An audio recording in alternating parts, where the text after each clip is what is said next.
to talk about this morning is how, at Christmas time we like to share stories, and we ask people oftentimes, we get together with friends and family members, and we say, well, what's Christmas mean to you? And people start talking about what Christmas means to them. Somebody talks, maybe the children, to talk about gifts, and then maybe someone who's a little older brings in the spiritual issue. It's really about Jesus, And in the end, what kind of happens is people start telling stories of their experiences, maybe from their childhood, or stories of experiences. And so what I want us to do today is sort of ask the question, what does Christmas means to you? And let's assume that Matthew was here. And Matthew would say, well, let me tell you a story about what Christmas means to me. 2,000 years ago, I felt inspired by the Spirit to write. We have 4 different gospel writers, and they all tell stories. Sometimes people read the Bible and they see it as a bunch of rules, and it does contain rules, but it's not primarily about rules. Don't ever turn Christianity into that. It's a story. It's a story of God's redeeming love. And they tell the story in slightly different ways. It's all one story. It's all about Jesus, but there's different ways you can approach that. And so Matthew says, let me tell you the story. And the story I want to tell you is about the birth of a king, the King of the Jews. It's one of the key themes all through this incredible gospel that Matthew writes. And so right off in chapter 1 and verse number 1 talks about the fact that Jesus this is the genealogy of Jesus. Why the genealogy? Because that's how you show that he's a king. It's who he's descended from, the blood that flows through him. And he says the Messiah, and when you read Messiah, sometimes we translate that from the Greek Christ, and some people say Jesus Christ, almost like Christ means his second name. Jesus is his first name and Christ is his second name. That's not the case, right? Christ, Messiah, in Hebrew, it means the anointed king. Every time you say Christ, you're saying king. He's a king. So he is the king, the Messiah, the promised king, the son of David, the son of Abraham. And then he's going to go into this whole genealogy. But he prefaces it by pulling 2 names out right out front. And they're not chronological, right? It's David and then Abraham. If you're going chronologically, it would be Abraham and then David. Why does he put David first? Because he wants to emphasize that he's a king. I'm talking about a son of David. We're talking about a king who's also King of the Jews. And Abraham is, of course, the father of the faith. So you put the 2 together, and we're going to be talking about the King of the Jews who's coming into this world. And then he does something interesting in telling a story. He says, let me tell you a story about some people who live really far away, who aren't even Jews. So in a way, it's kind of odd. Like, it doesn't seem like they would even belong in the story. If he comes to be King of the Jews, why suddenly talk about people living in a very distant place who spend their time studying astrology, stars? But he says, let me tell you how they end up being a part of the story. Because what happens is that God has this way of including people who you would think would never be included in his story of what he's doing when he comes in the world as a king. From a faraway place, from a different ethnicity, they don't have any of the right beliefs. They're stargazing. They're astrologers. Yet God's going to meet them where they're at with a sign that they can understand. Because he wants their story to intersect with his story of what he's bringing about by bringing a king into the world who's going to change the world. And this morning, wherever you might be, as far removed as you might think you are, This story is for you because God wants you to take a journey. And God wants you to be included. Your story can intersect God's story. And when that happens, that's the miracle of Christmas. Because he comes into the world as a king who's going to save people from their sins. So, Matthew, interestingly enough, even though he's king of the Jews, he tells us the story of these wise men who aren't even Jews at all. And he tells us they have a question. They go on this long journey and they have this question. And the question that they have, oh, I didn't hit the right button, did I? There it is where is the one who is born King of the Jews? We saw his star when it rose, and we have come to worship him. We've gone on a long journey, motivated by a question. And the question is, where is the King of the Jews? Because we want to worship him. We've been ruled by a lot of other people, but we believe there's a ruler coming into the world whose authority is going to be different than anyone else, who's going to use power differently than all the people who've abused the power. Ever experienced that one? And we want to believe that there is something in life that is bigger than us, that is sacred, that makes life worth living. There's something worth worshiping. And so they're driven by a desire to find someone who will not abuse his power and is worth worshiping, worth living for. Now, these people have money. They're wealthy. We know that because they bring gold, incense, and myrrh. And by the way, they're not trying to go find Jesus so they can get something from him. Right? It's not what, God's not going to make them rich. They're coming to bring him the money. And they're going to go on a distant journey. It's going to take them months, if not even years, to make this journey. By the time they get there, it appears that Jesus is 2 years old.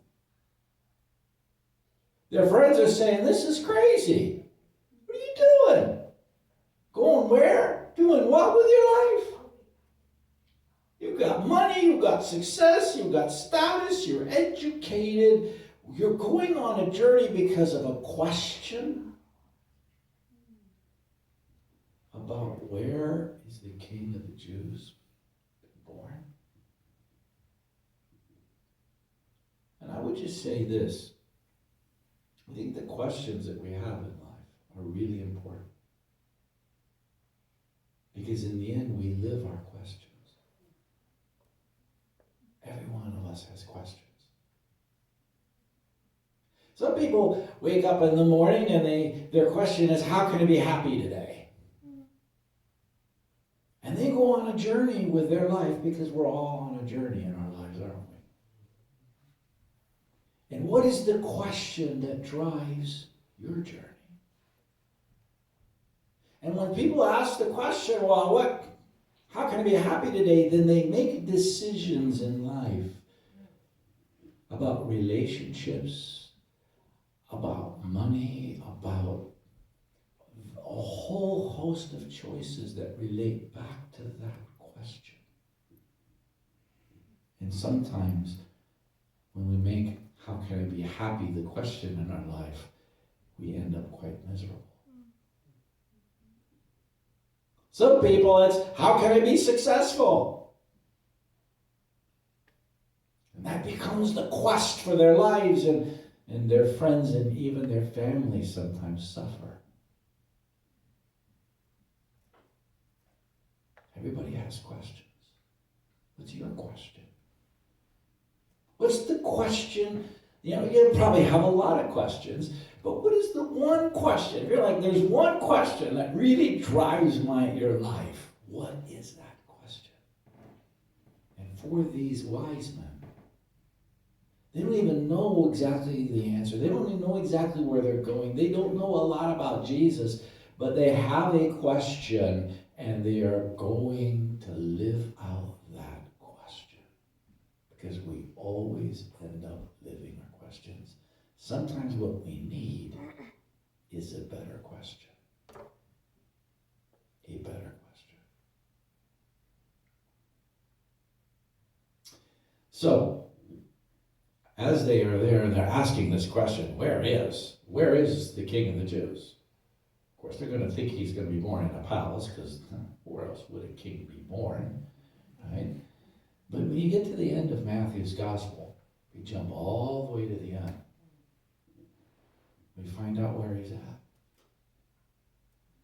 Turns out he's a very different kind of a king. No, there's lots of kings in history, and they send their soldiers, their followers into battle. Fight for me, bleed and die for me, and there'll be glory, and I will be able to rule if you are successful. All kings throughout history have expected their followers to die to make them powerful and keep them in control. Except this king. This king dies for his followers. Where is he? Matthew asks at the beginning of his story of his gospel. At the end, it's there he is, hanging on a cross. The different gospel writers, of course, tell the story a little differently. So if we were listening to Luke, we'd be talking about shepherds and joy to the world and things like that. It's a powerful story, slightly different story. But of all the gospel writers, there's only one who tells us they put the sign above Jesus on the cross that said King of the Jews. Matthew is intentionally linking his story back to the beginning. It's an inclusio. How you start and how you end a story gives you the big idea. This is a king, but a different kind of a king. He's a king worth finding. He's a king worth searching for. That's the question. Where's Jesus? I want to be ruled by a king like him. Laura Lee told you that we went this last week, and we went to Springfield, Missouri, and we're visiting family, and of course, it was a little bit of a kind of an unplanned trip. Originally, we were going to try to fly the kids out here, our house, and we were going to, our little grandson, and we just imagined a beautiful Christmas together, and that didn't quite work out. So my father ended up having a stroke a few weeks ago, and so what we decided to do is that we would go there instead. And so Laura and Lee and I made this trip this last week to be able to spend some time with them.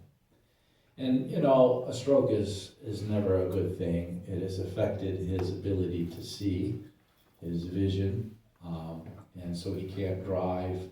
And he imagines things sometimes because the mind makes up stuff when it can't see something there, and so it bothers him. And he's a very active, he's a strong leader, he's an incredible man of God. He grew up in poverty, grew up with an alcoholic father, grew up belonging to gangs, grew up going to jail, getting saved out of the streets, and has lived an amazing life since then. And he has been the dad to me that he never had. And, he's going to have to learn to live with some limitations. And the bags are packed and we're getting ready to come back on Friday. I walked back in the house because I want another goodbye with my dad. And I didn't expect it. I just was going to say goodbye. And then I told him, Dad, you've made my life so amazing. I know you never had this life. You don't have to pass the pain on. The Christmases, he'd get an orange for Christmas. That's all they could afford. My Christmas, toys everywhere. I always wondered why so many toys, and then later I realized it was the Christmases he never had. He'd get down there and play with us, you know. He got us a train set, and he played with it so much, he played with it until he broke it, and it only went backwards, and then he let us play with it. You know, it's like, as I was standing there, I said, Dad, you are such an amazing dad. Because you gave me the life you never had. My life is so blessed because of you. He never used, he had great authority over me. He had power over me. As a child especially, he never misused it. He always exercised power out of love for me. This is what it's like when we're driven by a question that says, where is the King of the Jews? I want to be ruled by someone that's like that kind of a heavenly Father. I respect government, but I don't want to be ruled by government. I don't even trust myself to rule my own life correctly because I can mess myself up. I want to find someone who has all authority in all ways, exercises it in my best interest. It's a journey worth going on. Where is he? Where is the King of the Jews? I want to worship him. Sometimes we just need a better question. You know, I asked someone not long ago, what he's afraid of, because it's one of the ways of finding out why people do things they do. They do things because they're afraid. And he's immediately, I'm afraid of failure. And in that moment, I suddenly understood why they did the things they did. They rejected people. They treated people cruelly sometimes. But the reason they did it is they didn't want to be rejected. So in order to prevent the feeling of being not measuring up and failing in the eyes of others, they immediately just rejected others. And all of a sudden, I understood their behavior in a whole new way. But they were living with the wrong question. Their question is, how can I live so I don't fail? These wise men are wise men for a reason. Because they got the right question. Where is the King of the Jews? Because we want to worship him. See, whenever you worship, and it's an English word, but the Greek word would bear out much the same thing. But the English word worship comes from the idea of giving worth, ascribing worth to something. It means there's something in life that's worthy of living for. In today's world, people tend to want to deconstruct everything, and they find the faults in everything. And what happens when you're done deconstructing everything is there's nothing left worth living for. That's the tragedy. And, then they will try to find something that they will then worship. They will ascribe worth to. It might be a person. It might be some activity they engage in. It might be their music or whatever it is that they put their identity in that, and that becomes everything to them, and that's what they really worship. It's tragic. So what they are saying is, we want to find the one who's truly worthy of worship, who makes life worth living. And when your story and God's story intersects, God's story ends really well, because he's ultimately going to bring about a restoration of this world in people's lives, in the universe. And we get to be a part of that. So that even though there are moments in our lives that are very, very difficult and disappointing, when you broaden out your perspective on life, the story is really good because it's God's story and there is no circumstances and there's nothing the enemy can do. There's nothing will ever happen that will change that story from being anything but an amazingly wonderful story. And that's your story when your question brings your life into intersection with his story. Just like it does for these wise men. So the whole thing in life is, I want Christ in control of my life, and I want to live my life in an act of worship to him. And worship is what we do when we get together in church, but it's how we live our lives as worshiping him. Now, before we end this sermon, there is another character in this story who sort of doesn't get it right. And it's this guy named Herod, who's king. Now, when Chuck read his story, he read this story, this passage earlier in the service, you may have heard him talking and reading there about King Herod. Right? So King Herod's reaction to the idea of these wise men showing up in Jerusalem, and they have this question, where is the one born king of the Jews, and we want to worship him? Is that King Herod is disturbed. He's all worked up.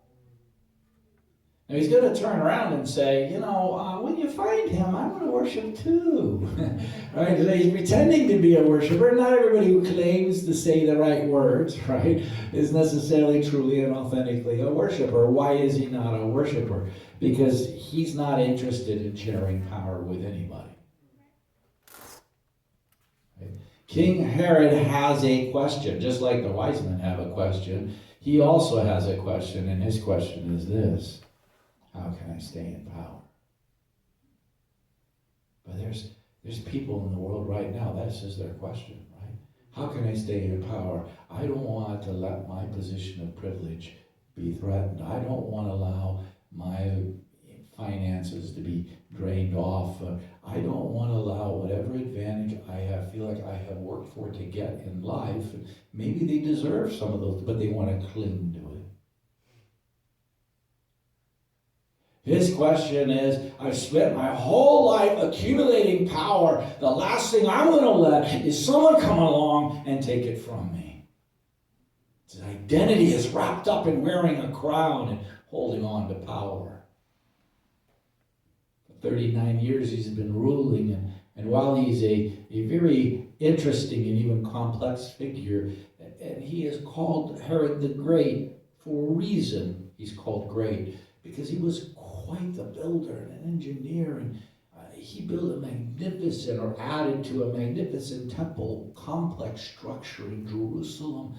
He poured concrete underwater, and built a breaker wall at Caesarea that I walked on when I visited there. It's still used today. He was, he did some amazing things, but the dark side won out. Especially after his favorite wife, he thought, had committed adultery, which she probably hadn't.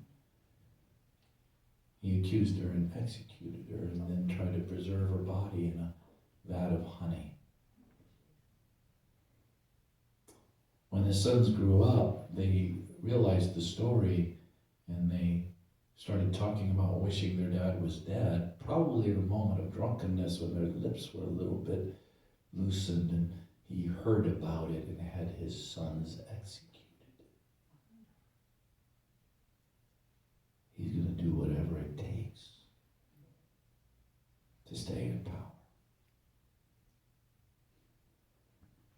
And so, in his effort to stay in power, when he hears about the birth of a king named King of the Jews, that's his title.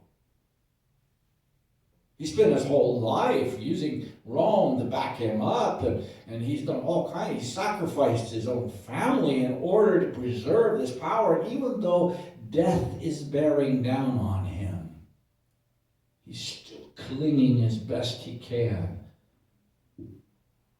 the power, because that's the question that drives his life. He doesn't know how to come up with a different question. And when he realizes the wise men are not coming back, they've been warned.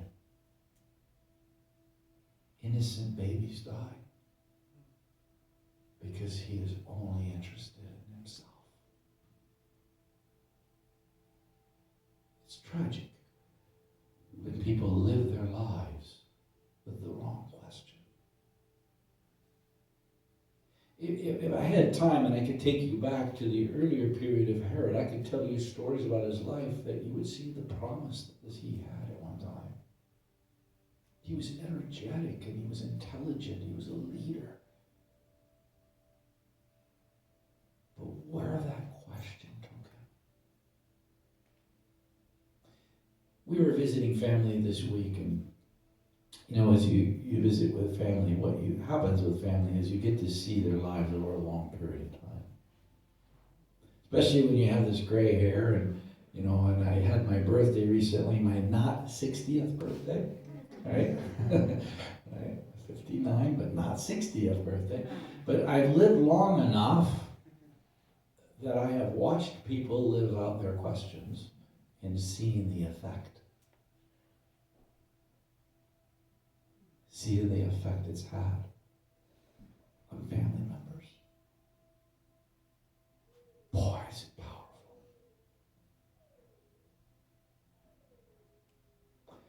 Just living the wrong question. It breaks my heart.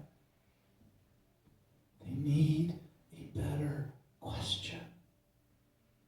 And then you see someone who lives the right question.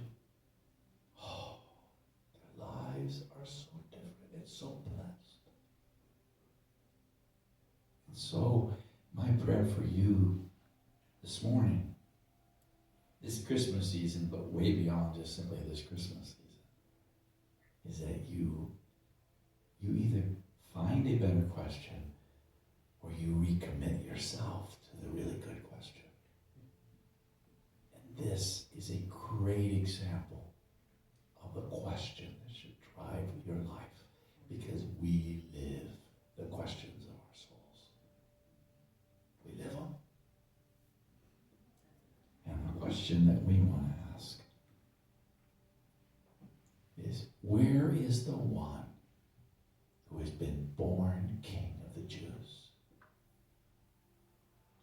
I've seen a star when it rose, and I